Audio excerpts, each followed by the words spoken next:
on that vein, I'll tell you a true story. Recently, somebody came to me and said something really interesting, and I thought you should hear about this. It was a young lady who came up to me and she said, I really love your work, but I also hate your work. I was like, oh, that's cool. Tell me why. She goes, because I listen to you and I learn a lot about the Quran, but the problem is then you did all the thinking for me. I didn't do any thinking. You did all the work. And so it's like, I mean, I like it, but it's not my relationship with the Quran. My relationship with the Quran is through your relationship with the Quran. I was like, you're right. You're right on the money. That is a serious problem. What's the solution? The solution is you need to study the Quran by yourself without my help.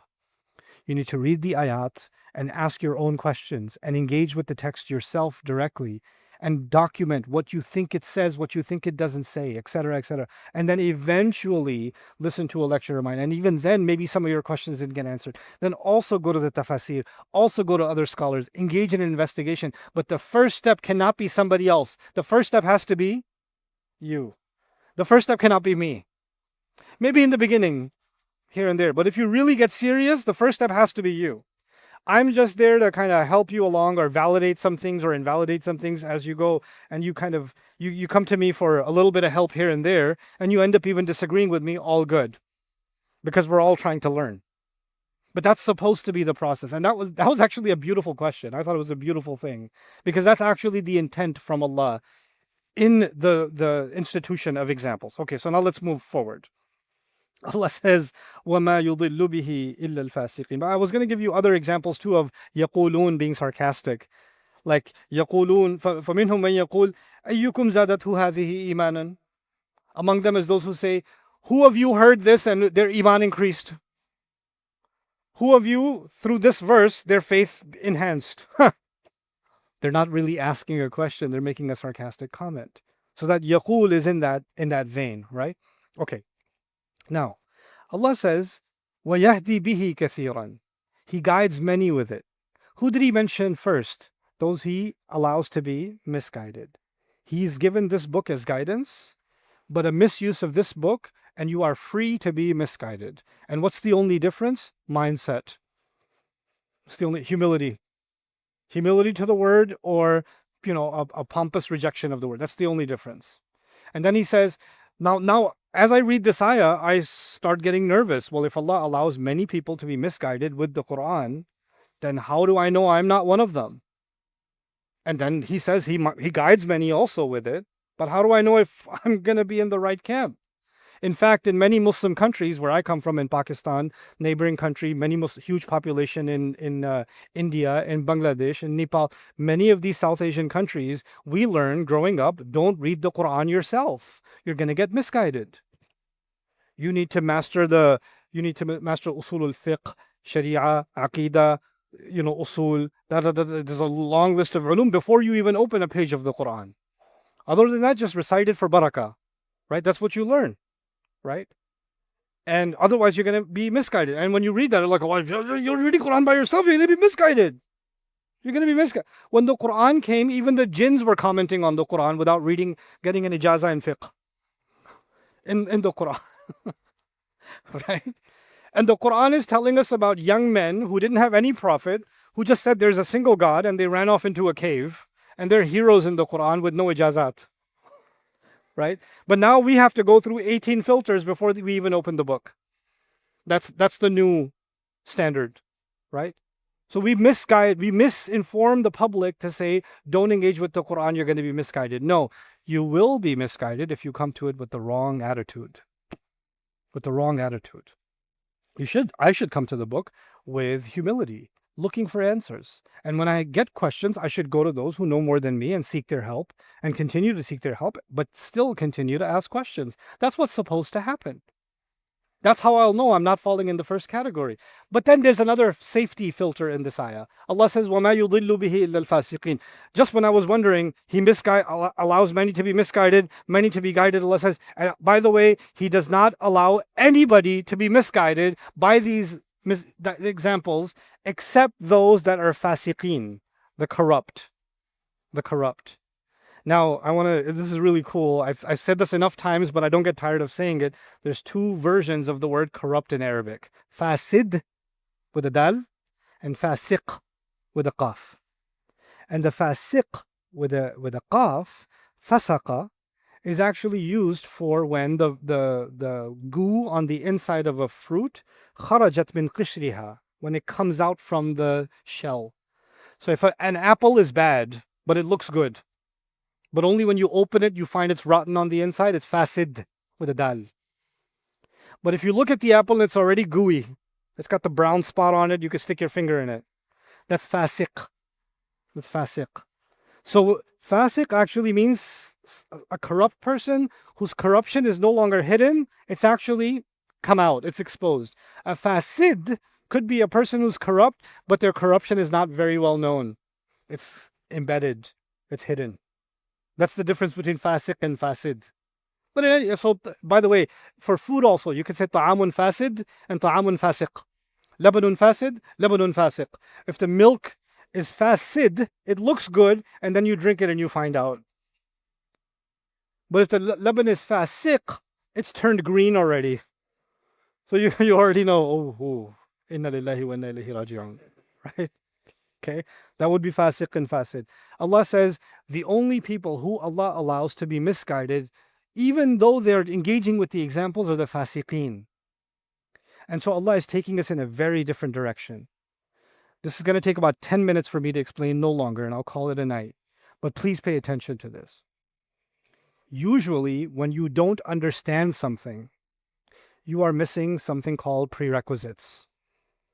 If you don't understand multiplication, maybe you don't understand some basic mathematics. So if you go back to the basics and build back again, and you'll be able to understand multiplication. And maybe you need multiplication first before you can get into division, etc., etc. So you need prerequisites. If you're having a hard time with accounting 301, maybe you should have paid more attention in accounting 201 before you jumped into accounting 301. Make sense? Right? So when you don't understand something, or you're lost engaging with something, usually the problem is an intellectual deficiency, a knowledge deficiency. The Quran is pointing out that people are not able to get guidance from these ayat, but he's not saying the problem is a knowledge deficiency. The problem is a moral deficiency. The problem is a spiritual deficiency. The problem is a character deficiency, not an intellectual deficiency. Why did Allah say that? Allah was talking to ulama of Bani Israel who have zero knowledge deficiency. In fact, they were extremely intellectual. In fact, they were so intellectual, they recognized the Rasul of Allah sallallahu alaihi wasallam as well as they would recognize their own children. كَمَا يَعْرِفُونَ أَبْنَاءَهُم. They recognize. Knowledge was not the problem. Something else is the problem. So when we go around telling the ummah needs knowledge, the ummah needs knowledge, the ummah needs knowledge, bro, what Quran are you reading? We don't just need knowledge. We don't just need knowledge. There needs to be knowledge education, but there needs to be character building also. Give it whatever name you want to give it. Call it tazkiyah, call it tarbiyah, call it akhlaq, whatever you want to call it. But there needs to be character transformation. And that's not the same as education.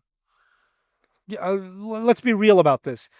How many youth here ever been to Sunday school? Sunday school? Okay, some of you have done time. Okay. All right, so you've been to Sunday school, you have a 1 hour lesson on akhlaq, kindness to parents, respect for elders, etc., etc. You're learning about manners. You're learning about it. That's still education. And then you get a true-false question or a quiz at the end. And there's a kid who got 100 on the test, on the akhlaq test. On the akhlaq test. And that same kid is bullying other kids in the break. And that same kid is talking back to the teacher. And that same kid is yelling at his mother, even though he got 100 on the what test? The akhlaq test. But they're teaching akhlaq. How come he's not? Because we still think that character will come through knowledge. Just the moment you have knowledge, everything will be good. Who said? Who said? Iblis didn't have knowledge? Iblis is pretty knowledgeable. He's got a lot of knowledge of history. He was actually there. I think he knows the story of Adam alayhi salam better than you and me because he was part of the story. He knows the seerah better than you and I. Why? Because he was there. He was there. He knows the stories of the prophets better than any of us can. He knows the angels better than we do. Why? He's hung out with them before. There's no shortage of knowledge. As we study Surah Al-Baqarah, we'll find Allah will acknowledge the depth of the knowledge of the Israelites. The depth of their knowledge. In fact, one of the names of them in the Quran is Al-Ahbar. Not in this surah, in another surah, Al-Ahbar. Al-Ahbar comes from Hibr, which means ink, which means they spend their entire lives opening up scrolls and closing scrolls, and their fingers are always covered in ink. These are people of ink, right? That's how much knowledge they have. With that in mind, understand what is Allah saying about people who will not be able to benefit from the examples in the Quran, from the lessons of the Quran. Who will be these people? Al-Fasiqeen. Let's figure out who they are. Allah will give us the definition in the next ayah. الَّذِينَ يَنْقُضُونَ عَهْدَ اللَّهِ مِنْ بَعْدِ مِيثَاقِهِ. Those who violate the promise made with Allah even after it had been made binding. Whoa. We already made a promise with Allah and it was already binding. And Allah says there are people who break that promise. And I'm sitting there going, oh, what promise did I make? I didn't make a promise. What promise is this referring to? And then you find a couple of ayat later, the story of Adam begins. And by the end of that story, Allah says, فَإِمَّا يَأْتِيَنَّكُم مِّنِّي هُدًى فَمَن تَبِعَ هُدَايَ فَلَا خَوْفٌ عَلَيْهِمْ وَلَا هُمْ يَحْزَنُونَ وَالَّذِينَ كَفَرُوا وَكَذَّبُوا بِآيَاتِنَا أُولَٰئِكَ أَصْحَابُ النَّارِ هُمْ فِيهَا خَالِدُونَ.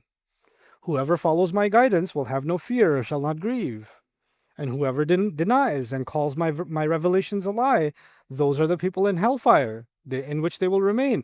There was a binding agreement taken from the story of Adam alayhi salam applying to all of his children, including ourselves, and Allah is saying that is the agreement that still holds for every human being. Whenever I send guidance, you'll take it seriously. The first definition of the corrupt is they don't care about their relationship with the guidance of Allah. Listen to me carefully about this one. If you remember nothing else, I know that's easy for you to remember nothing else. Just remember this one. Our relationship with Allah is equal to our relationship with the guidance sent by Allah. I'll say that again. Our relationship with Allah is equal to our relationship with the guidance sent by Allah. الَّذِينَ يَنْقُضُونَ عَهْدَ اللَّهِ مِنْ بَعْدِ مِيثَاقِهِ. And the guidance is many things, but then Allah says, by the way, the most important parts of that guidance, what are they? وَيَقْطَعُونَ مَا أَمَرَ اللَّهُ بِهِ أَنْ يُوصَلَ. They cut what Allah commands to keep joined. Very simple. Who will not benefit from the examples? People who cut what Allah commanded to keep joined. First of all, cutting the example from its purpose. Allah commanded it to be joined. Cutting the ayat from the surah to which they belong. Allah kept that to be joined. Many Sahaba, many Tabi'een, many ulama commented on this ayah and they said what? They cut between Allah and His Messenger. I want to listen to Allah, I don't want to listen to His Messenger. Others said, and this is a very common understanding of this ayah, it's reinforced by other places in the Quran, they cut family relations. People who can't even respect the bonds of family will not be able to respect the bond they have with Allah. In fact, in the Quran, the taqwa of Allah and the taqwa of family relations are put next to each other. وَاتَّقُوا اللَّهَ الَّذِي تَسَاءَلُونَ بِهِ وَالْأَرْحَامِ. So just like we must not disconnect our relationship with Allah, the biggest proof of that is we must not disconnect our relationship with families.